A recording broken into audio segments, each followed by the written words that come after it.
150 ফুটের বিশাল বড় গিরগিটি। হ্যাঁ, এইরকমই একটি পুজো মণ্ডপের থিম হতে চলেছে প্রতাপপুর গোলাপ সুন্দরী বোর্ড প্রাথমিক বিদ্যালয়ের চত্বরে। দেখতেই পাচ্ছেন সেই গিরগিটিকে ঘিরে ইতিমধ্যেই কিন্তু ঘাটাল মহকুমা জুড়ে প্রচুর উন্মাদনা সৃষ্টি হয়েছে। ঘাটাল থেকে যে বন্দর রুট রয়েছে সেই রুটে গেলেই প্রতাপপুরই দেখতে পাবেন, একেবারে রাস্তার ধারেই এই এত বড়। এবছর প্রতাপপুর গোলাপ সুন্দরী বোর্ড প্রাথমিক বিদ্যালয়ের কাছে যে বিরাট বড় গিরগিটিটি হয়েছে, সেই গিরগিটি ঘিরে ইতিমধ্যেই উন্মাদনা তৈরি হয়েছে। এখনও গিরগিটি নির্মীয়মান, অর্থাৎ গিরগিটি তৈরি হয়নি। দেখতেই পাচ্ছেন চাঁচ দিয়ে এবং ত্রিপল দিয়ে সবেমাত্র কাঠামোটা তৈরি হয়েছে।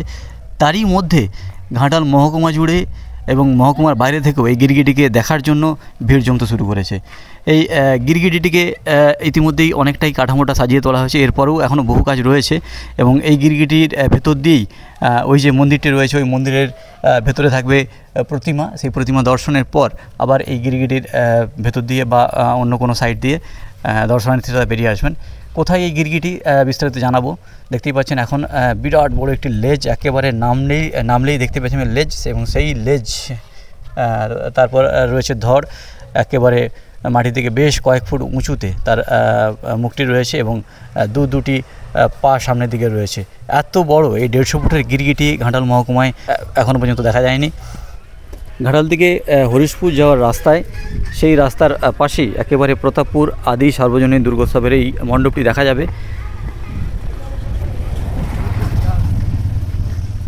রাস্তার পাশে এত বড় গিরগিটি দেখতে ইতিমধ্যে কিন্তু ভিড় জমাচ্ছেন অনেকেই। রাস্তার পাশ দিয়ে যে পথচারীরা যাচ্ছেন, সেই পথচারীরাও দেখে কিন্তু দাঁড়িয়ে যাচ্ছেন এখনই। এই গিরগিটি যখন সম্পূর্ণভাবে কমপ্লিট হয়ে যাবে, তখন বলাই বাহুল্য কত দর্শক টানবে।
কামাখ্যা মন্দিরটা তুলেছিলেন।